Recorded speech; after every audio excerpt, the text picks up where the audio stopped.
A second night of New York City's curfew restored some calm amid the ongoing protests over George Floyd's death in the city. Some demonstrators defying the 8 p.m. curfew did try to cross the Manhattan Bridge, which leads into Brooklyn, before turning back peacefully last night. The NYPD says at least 200 protesters were arrested during yesterday's demonstrations, and while there were some clashes, New York City Mayor Bill de Blasio says there was far less unrest than the previous night. So joining us now with more is New York City Public Advocate Jumaane Williams. Thank you so much for joining with us. We appreciate it. You have marched alongside protesters. What have you been seeing and hearing just on the ground and talking to some of them? Thank you for having me. You know, walking along the side the protest as a public advocate to try to lift their voice, you're kind of hearing what you're hearing across the nation. That people are fed up, people are tired, not just because George Floyd died the way he did, but because it wasn't the first, second, third, or fourth time. And these same communities have been dealing with additional issues for decades, if not more.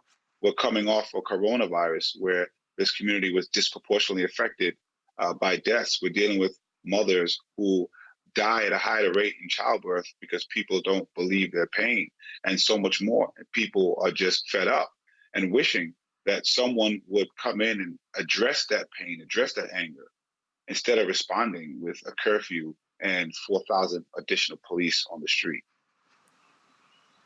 You know, President Trump sort of took a swipe at governors and mayors last night on Twitter, insisting that the local police need more help.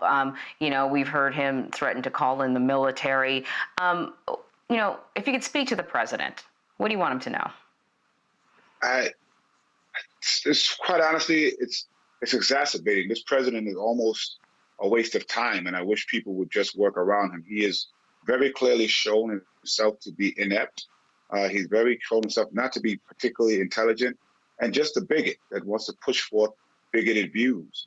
My biggest frustration is the local electeds who claim to be better than the president, seeming to respond to him just calling them weak.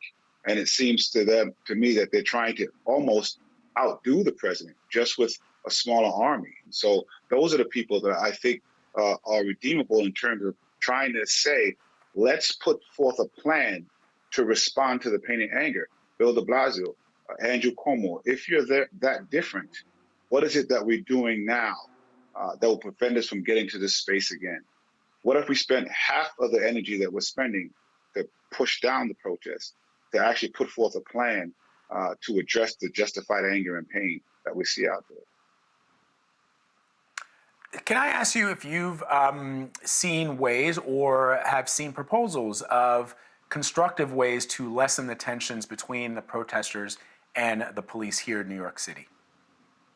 You know, I want to say I was the first elected official to shut down their agency and call for a shutdown in this city.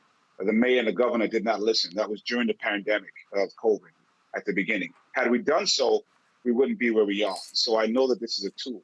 But we started off wrong with this protest. The amount of military force that we showed at the beginning of this protest set the stage, particularly here in New York City. We could have shown a better way for this country, like we did when Eric Garner died.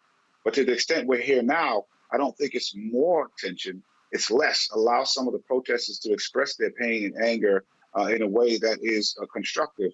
And also, right now, there are bills and policies that we can put forth, like banning chokeholds, like banning excessive force. You'd be surprised to learn how many places that this is not banned, like showing in a budget that we will not have billions of dollars in the police budget while cutting youth jobs and youth programs. We can say that we're not going to cut Medicaid while we're not raising revenue from the people who are the wealthiest in this country. We can show right now a plan that we're addressing these concerns. The Majority Leader Lori Cumbo put out a hashtag that was amazing to me. It said, hashtag justice stops looting. And if we can just be bold enough to have this difficult conversation, I assure you, so many of these things that many of us just don't want to see will begin to melt away. Jumaane, because you've been out there with protesters marching alongside them, I got into a really heated debate on Facebook, which I know I shouldn't do, so I don't need any finger wagging, about just who exactly is being arrested and picked up by police. And, you know, the general feeling from the person I was talking to was, you know, if you aren't being a criminal, then you're not going to get picked up. So, you know, don't violate a curfew, don't loot, and then there won't be a problem for you. Can you just talk about the peaceful protesters that are finding themselves, you know, being picked up by police? That conversation sounds remarkably similar to what we hear when Black folks are killed unarmed. That if you just did this, if you just did that, you wouldn't have that issue. And it further fuels and exemplifies the problem. I have seen yesterday what I saw in particular. If someone had told me they saw it, I probably wouldn't have believed them. I did see peaceful protesters. When I say peaceful, I mean nonviolent. I always want to be clear because I'm a believer of king in nonviolence. But there has to be disruption of peace or the status quo. There has to be discomfort for anything to happen. The cry has been no justice, no peace. And now we want peace without justice. But no one wants to see the things that we're seeing. But I saw people who were simply in the street, nonviolently protesting. Matter of fact, most of them were singing as they went along 9th Avenue. And police started wailing on them. And I was shocked. I was literally shocked to see people holding signs, backing up, being pounced upon. And there was so much adrenaline. The cops turned around and I almost got it. And I was with my detail and we were able to deal with the situation. But it was scary to watch. And I know for a fact those protesters were not doing anything. And as they started wailing on them, they started screaming, "Mayor's curfew, mayor's curfew." So we can find any law to sow this kind of division. And it's interesting that a protest where people are saying we have an issue with over-policing. We have an issue with so many laws that create tension between police and communities.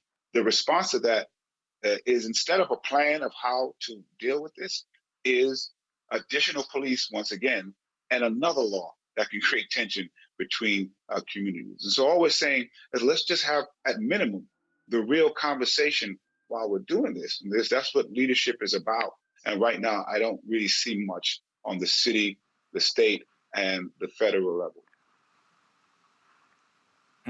Well, there's a primary coming up in New York on June 23rd. Given what you just said, what are you hoping for? I'm really hoping that people from here on in understand the importance of being involved in politics. Being involved even when it's not a presidential year, how important it is to have a Congress that can hold a president accountable. We see the buffoonery that's going on right now in the White House, and we don't have, and unfortunately, we have a Congress partial that is run by the Republicans that are uplifting that buffoonery.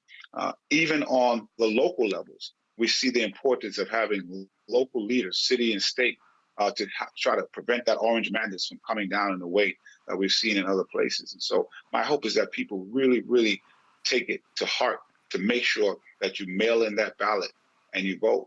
And I do want to add that the responses that I've seen not only are bad for the protesters, they are needlessly putting police officers in harm's way. In New York City, there are 2 police officers that I know that are in a very bad condition as they were hit by vehicles. Those people have families to go home to. We want everybody to be able, at the end of the day, to go home. And so we shouldn't be so swift and so quickly to put additional force without even at least using some of that energy again to address the real pain that's going on. Jumaane Williams, thank you so much. Great talking to you. Thank you. Peace and blessings to you. Love and light.